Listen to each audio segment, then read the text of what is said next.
Hello, everybody, and welcome to another edition of the Best of Pedalshift.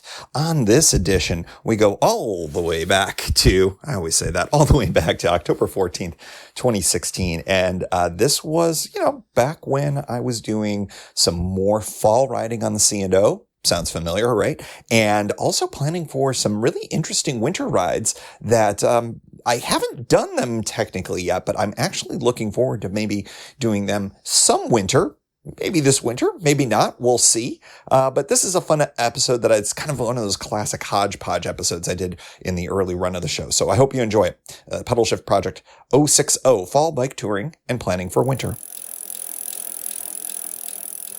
The Journal, as longtime listeners know, is the portion of the show where we talk about sort of bike tours that are either in the past or in the future, things that we want to talk about. I'm going to talk a little bit about sort of things that I've recently done and some excitement over planning for future tours. We've talked about how we get over tours by maybe kind of coming up with planning. I've always said that it's almost as fun to plan a bike tour as it is to go on it, or at least it's my second favorite thing. Anyways, that's a long rambling way of saying that. I'm going to talk about some of the bike tours I'm thinking about doing as well. But first, let's talk about the C&O. As you all know, I'm kind of lucky that I've got the great ability to hop on a bike at just about any time, and I'm within about 2.5 miles of the trailhead for the Chesapeake and Ohio Canal National Historic Park Towpath, or the C&O, as many of you have grown accustomed to hearing. And it is just such a great way to escape. And I've done, since we've last spoken, or last chatted, I should say, 2 overnights, 2 sort of 24-hour, just go out, come back kind of nights. It's been what I've been able to fit into my schedule. And both came at really good times for me. It was just a good way to sort of escape what's been going on. I mean, as you all know, I live in Washington, D.C., and there's some crazy stuff going on in politics and whatnot. So it's kind of good to get away from it for every once in a while. And also, just to sort of shed off the work week and all of those various things that happen. It's kind of a nice reward to have. So I've been really happy to be able to do that, but still be able to come back fully refreshed and do that in only one day. That's been kind of a fantastic little thing for me in the last few weeks. So I wanted to talk about both of them sort of together at once, because I think that they were sort of the same in some ways, in the sense that they were easy and quick getaways. And the trail was in very different conditions each time. And I think that's what I wanted to talk about a little bit. Was the second one, the one that I did last weekend, was a pretty wet ride. We had I call it the remnants of Hurricane Matthew, but I don't think that that's really meteorologically accurate. And the show is all about meteorological accuracy. So it was actually the northernmost kind of leading edge, as it were, of the storm. While the Carolinas were getting hit pretty hard, we were getting a pretty gentle, somewhat tropical rainfall here. It wasn't a very heavy rain, but it was a pretty steady rain. And as I was looking at the forecast and looking at the weather reports, and of course all the damage that was going on well south of here, I never considered not going. And part of that was that I've gotten over that sort of fear maybe is an overstatement of it, but my lack of desire to ride in the rain. And I think I wanted to spend a couple minutes talking about that, because I think that once you get to a point where you have some experience riding in the rain, it tends to be one of the last things, at least for me, that you sort of shed as an excuse not to get out there. I remember when I first got into bicycle touring, there were a lot of things that I sort of, again, feared maybe overstated, but barriers to me getting on the bike and going out. One of them was rain, and then the other was hills. I sort of dreaded going up hills. And as we've talked about on the show, hills are something that you can sort of defeat, first by getting more fit, but secondly by having the right tools, making sure you've got the right gearing, the right bike. I've discovered over time that I was riding bikes that were really not well set to climb hills.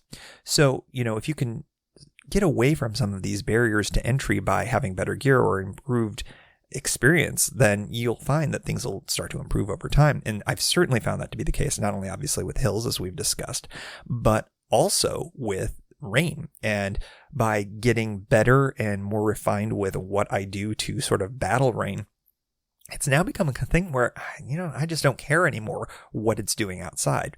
So I think that if you are a kind of full-time bicycle commuter, you get through this pretty quickly. But I do think there is a very big difference between bicycle commuting and bike touring in the rain, because I think with bicycle touring, you have to get to the point where you put up with the fact that you're not only going to get wet, but you're going to stay wet until you stop. If you're going to be riding in any rain of significance. I think with a commute, commutes are finite, right? They are going to be maybe an hour. I mean, if you've got a really long commute, sometimes you'll be biking up to an hour. And I'd be curious for all of you bike commuters out there, who's got the longest commute out there? I know for here in DC, I don't do a lot of bike commuting because the yoga studio that I work for is very close by. My girlfriend, who owns said yoga studio, actually has an office that she goes to very often for an unrelated venture of hers.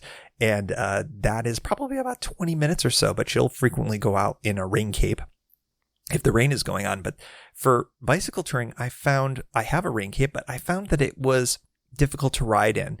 And I also found that over time, you still get a little bit wet. So I've gotten to the point with the rain riding that I prefer going out with the knowledge of, okay, I'm going to get wet in certain places by a certain point in time. What can I do to be as comfortable as possible for the longest period of time? And can I keep my other gear, can I keep dry clothes dry while I'm out there riding, and get to the point where I get to a camp, set up a tent, have a dry space to go into, and then can get into some dry clothes? That's, to me, sort of the sweet spot for touring in rain. And this past weekend, I sort of really nailed it. And I think it was because I finally got to this point where it's like, all right, when I bike, I run a little warm. So, keeping myself warm, especially in a kind of semi-tropical setup like what we had, is not the most important thing. I'm going to sort of generate my own heat. So what I need to do is I need to stay as dry as possible in the spots that are as necessary as possible. So, I have this new rain jacket, or relatively new rain jacket, that I got from Showers Pass that I've been very happy with. It also helps to vent me. It's got good pit zips and all that other stuff. And so it's gotten to the point where I've got a very comfortable kind of outer shell that goes on to the top. And on the bottoms, I do have relatively good waterproof pants, but I also knew it was going to be on the warm side. So you know what? I just went with shorts. I knew that I was going to get wet, and I was like, all right, we'll just deal with that. And it worked out great. I had, again, we're talking about underwear on the show. I had, the breathable underwear that worked out really well. It just was fine. And I found myself, once I got going, I had wet shorts again. Too much information perhaps, is very, very quickly, by the time I got to Georgetown, which is the trailhead, I was pretty wet, in that area, but it didn't matter because I was comfortable otherwise. I had warmed up, and it was just really good, smooth sailing, and I really enjoyed that. So finding that zone of comfort when you're touring while riding wet, that is a really key place. And I think through my experience, I've found where that is, just based on what's the temperature going to be, what are the conditions going to be, things like that. This is a flat ride. I'm not going to be going down hills. I think I would have made a different choice if I was on the Oregon coast and knowing that I was going to be climbing up a big hill and then zooming down 500 or 1,000 feet of elevation. I probably would have gone with longer pants because you get cold when you go down big hills. So these are just the sort of things that you develop over time. And hopefully when I talk about them here on the show, maybe I'm sort of imparting a little bit of that wisdom, at least, or at least my experiences, if not wisdom, because sometimes I make dumb decisions, to all of you. So hopefully that's somewhat helpful. But in any event, I kind of like riding in the rain now, and touring in the rain in particular, because many of you may have experienced this too. I just think there's almost nothing better in the bike touring world than getting to a campsite, even though you're soaking wet, getting your tent set up, having a dry space, and then getting out of your wet clothes and into dry clothes and into your tent. There is almost nothing better than that in the world for me. I really enjoyed that. And I despite the fact that I think my my college sports team of choice lost in a dramatic football game. Actually, they got killed. It didn't matter that I was able to listen to that game while I was in the tent, and I was really happy about all of that. And it was a good day. It wasn't a very long day from a biking perspective, but it was great. There weren't a lot of people on the trail because it was raining, and people don't use the trail when it's raining. But it worked out really well. One little thing of note: I got a bizarre flat. Everybody's like, Tim, you keep saying these tires are so great and you never get flats. Well, I got another flat. It was very strange. I think that it had nothing to do with the tire, however. I got a sudden flat that behaved like a pinch flat because I was rolling on relatively underinflated tires. Underinflated in the sense that they're obviously enough to roll on, but lower inflation because of the muddier conditions. And I suddenly lost all pressure in the front tire very suddenly. And I thought, oh, well, this is really lousy because it was quite a brand new tire. It was one of the replacement tires that I got for the Schwalbe Marathon Supreme. And so I was really disappointed in the moment. And then I thought, well, I think I might have an old tube in there. And I wonder if it was one of the patch tubes that I had. So as I was taking off if you get everything off and then flip the bike over and take the wheel off and all the things that you all know that you have to do, I noticed that there was actually a little bit of air and it was holding in the tire. So after all of that, I just started pumping up the tube again, expecting it to let go of its air, but actually held strongly. And to the point where I was like, well, let me give this a shot rather than change this all out. So I put air into the tube, filled it up to to full inflation that I wanted. And everything was fine. And not only was it was fine all the way to the rest. I think it was another 2 miles to camp. And then the next day, I didn't even think about it. It was fine. So I think what might have happened, and I wish I had paid more attention when I was taking the wheel off and checking the stem on the tube, was I wonder if I'm going to use the wrong word for this. That little screw toppy thing that holds the stem release down. There are probably technical terms for this. I wish I knew them. I wonder if it was over time through vibration or whatever, it came unscrewed, and that when I hit a bit of a rut or a rock, I think I was coming up onto a bridge surface. So there was a bump up to the elevation onto that surface. I wonder if it knocked it in some kind of a way so that it pushed down, released a lot of air suddenly, and that it was just releasing its air directly from the tube. That is my best guess. It doesn't make a lot of sense from a physics standpoint, but it's my best guess right now. I'm curious if anybody's ever had that happen to them where their tire just released a lot of its air suddenly and immediately from the stem itself. Because I think that's what happened. And there doesn't seem to be any other good explanation, because since the tube held air, that's the only place where air can come out of. So I don't know if anybody's got any ideas. I'm curious if you've ever experienced something like that, but it's still holding air right now as I speak here right now. So that was the one little bit of bad news, because that would have allowed me, had I not had to go through that delay, I had enough sunlight to get to another more remote campsite that I wanted to go to. But instead, I was only able to go out 16 miles for that ride. So all in all, that wasn't so terrible. I guess when all is said and done, I'm kind of glad that there wasn't a more catastrophic issue with the tube or the tire. But it just goes to show you, stuff happens when you're on bike tour, just how it is. One thing that I wanted to throw out there is that, of course, I am intending to do more of these. I'm hoping perhaps to even do one more full through tour from Cumberland all the way back if I can fit it in.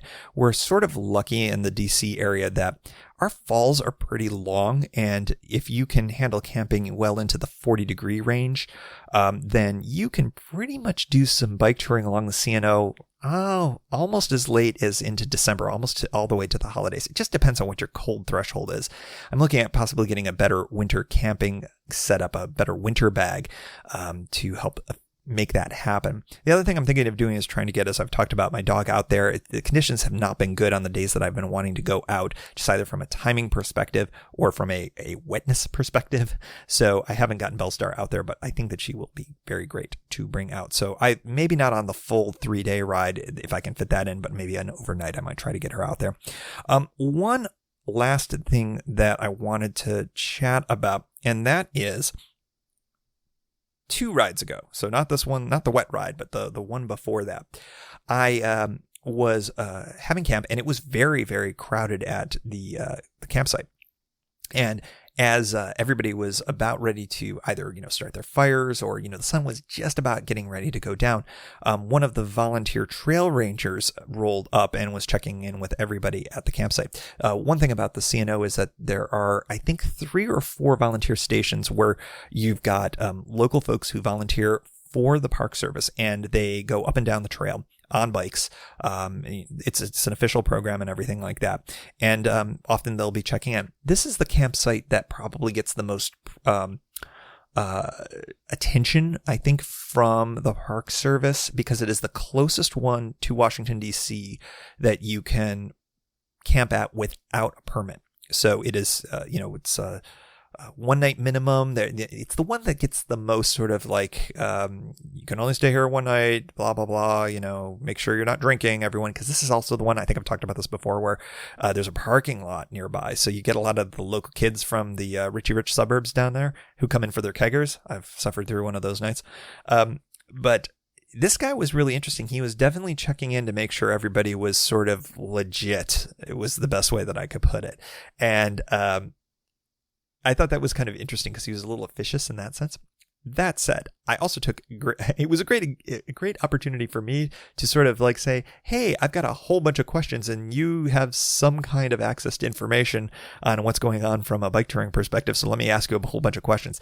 The number one thing that I asked him about was this situation with the water and what the Park Service is going to be doing next year. If you remember, it might be even 5 or 6 episodes back when I was chatting with the gentleman from the Great Allegheny Passage organization, the organization that kind of is around that.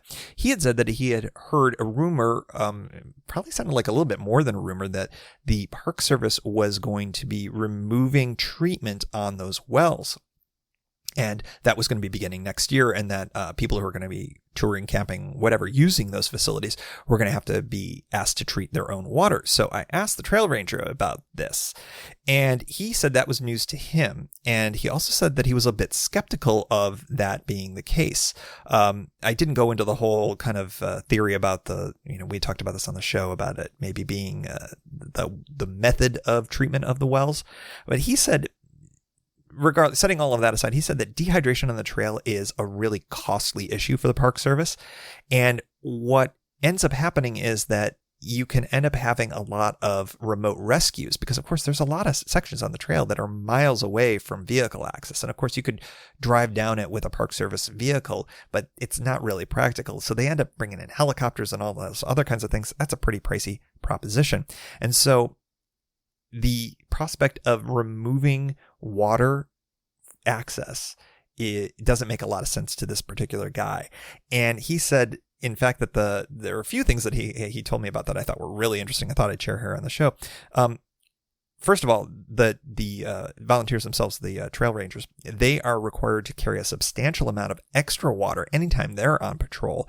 And even more interesting, I thought this was great. I did not know this. There are actually secret caches of drinking water that the Park Service has out there for emergencies that all of these trail rangers know about, but obviously aren't marked or otherwise official. That I thought was really, really interesting because obviously it makes a ton of sense because it would be really easy to cache some water out there and know where they are relative to mile markers and things like that. So that if somebody calls, say 911 and says, yo, I can get you a signal, I can call out and I have no water left and I'm about in heat stroke because it's July and blah, blah, blah. They'd be like, oh, you're at mile marker 123. Oh, don't worry. Well, 123 is near a town, but like, how about in a more remote area? Like say 140 something, right? They're like, oh, don't worry. There's water at mile marker 142. Go 10 steps out from the marker and it's right there. That would be really interesting if they kind of create some self-help situations for people. But otherwise, it would be, of course, possible for the trail rangers to do that as well. So I thought that was all really interesting.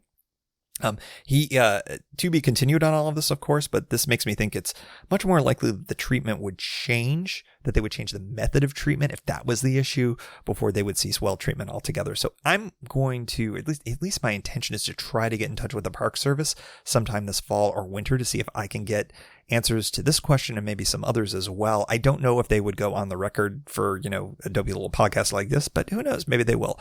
And I can get some more information on all of that. But I thought that was really interesting as sort of a follow-up as part of all of this these fun little C&O adventures I've been going on the last couple of weeks.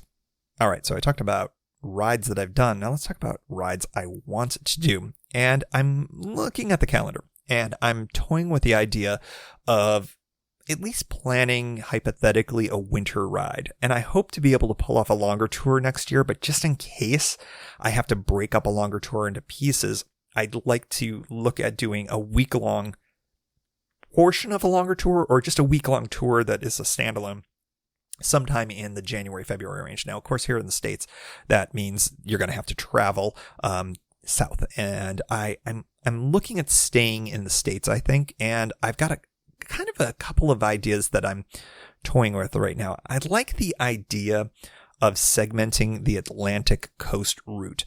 But I'm not liking the infrastructure so much on the East Coast. I've just read a lot of challenging sections of it, Florida in particular, some other sections as well. I know it's a very urban stretch. And I say that just from the perspective of some cities, you're going to have great infrastructure. You'll have bike lanes and things like that. And sometimes you're just going to have a lot of traffic and no shoulders. And it's the latter that worries me a lot. So I'm thinking that if I can figure out ways around that, if I can become more comfortable with, I purchased a book that has what looks to be a nice route. Of course, the Adventure Cycling Association has a route as well, just kind of exploring all of that. If that's a direction I end up overcoming these kind of fears of the infrastructure not being good enough, I'm looking at possibly a Florida tour as a part of it and sort of starting that this winter. And that would be from probably Fort Lauderdale to Jacksonville as a possibility, and then segmenting it from there and maybe doing in the spring DC down to Jacksonville or the other way around. And then in the fall, perhaps doing from DC all the way up to Bar Harbor or Portland or something along those lines. That is intriguing to me. And I think that it's clearly a route that is done. It has been done, but it also seems to be a low popularity route of the sort of, certainly compared to the West Coast, it's much lower in popularity. So I'm toying with it as an idea. It's nice because obviously living here on the East Coast and living along what would be the Atlantic route, and there's some nice ideas, and segmenting it the way that I've been toying with strikes me as a kind of an idea to at least play with a little bit. So option number one for a potential winter tour would be sort of a Florida thing. And of course, Jacksonville, I believe Johnny K, you are in Jacksonville, so that would be fun, at least to say hello. So the other thing is the possibility of the Southern Tier route. And as you all know, I've talked about this. I've never done a cross-country ride. And after the last two episodes, talking with people who have done cross-country rides, I am very, very enamored with the prospect of actually doing it myself. So I'm looking at the Southern Tier as a potential route for me to do again probably in segments next year. I'm not sure if I'd be able to pull together the 2 months consecutively that I would need to do it. So I'm looking at maybe doing at least maybe a week of it to start, and doing some other portions throughout the year as a possibility. Who knows? I don't even know how next year is going to go, but we'll see. What I was thinking, though, is this winter, somewhere in the January, February range, which is a little early as things go for the Southern Tier, starting in San Diego, going up and over the mountains and across the desert basins to Phoenix. That would be about a week-long ride. Feels like it would be really perfect. Of course, the downside is the deserts get freaking cold at that time of year, but it's not long after the first or second week of February when the deserts during the day get freaking hot. Most of the time, people who start to do the west to eastbound Southern Tier will start around the first week of March. And even then, those deserts can get incredibly hot. And, bears repeating that I do not like the hot, and I would much rather sleep in the cold than be in the hot. So looking at January, February as a possibility sounds kind of intriguing for that. So I'd, of course, look to do the remainder of the Southern Tier in the spring and in the fall. So those are just some of the things that I'm thinking about when it comes to a winter ride. I'm curious if anybody else has any plans like that or have ever done any kind of rides in those areas during the January, February time range, I would love to hear from you. Just shoot me a note at pedalshift@pedalshift.net with your experiences. I would love to know, especially, how it went for you. One other piece of information that I stumbled across, and this was when I was looking at the Atlantic route, kind of a little more broadly. There is a bit of a problem when you come to the mid-Atlantic, and is called Chesapeake Bay. One of the things about the Atlantic coast route is that most of the time they will have people on bikes go around Chesapeake Bay in order to continue the route. And that adds several days to it, of course. And it's funny because the one book that I have, and I forgive me for not having it, but it is basically the book of the Atlantic coast route. It says, oh, it's too bad that you can't cross the Chesapeake Bay Bridge Tunnel because that would really shave off a lot. And it got me thinking, I wonder if things have changed since this book has come out. And so as I was doing some research, it sounded like that there was a way to not ride this Bay Bridge Tunnel. And if you've ever been on the East Coast and have been in the area, you may know what I'm talking about. This connects basically the Norfolk area with the Delmarva Peninsula. And it's an incredibly long combination of bridges and tunnels that connect you to those two areas of the mid-Atlantic coast there. It's actually got like a restaurant and a gift shop in the middle of it. And when we were traveling as a family as a kid, we always used to stop there. And I always just thought it was absolutely amazing and fantastic that there was a gift shop in the middle of a bridge. And of course, it's still there. So it's not possible to actually physically bicycle across it. But as I discovered, you actually can get a shuttle that is done by the Chesapeake Bay Bridge Tunnel Authority. They can do that basically upon your arrival. They ask, and I actually sent an email and got this wonderful little note back, and here we go. I'll read it to you. Good afternoon, and thank you for contacting the CBBT.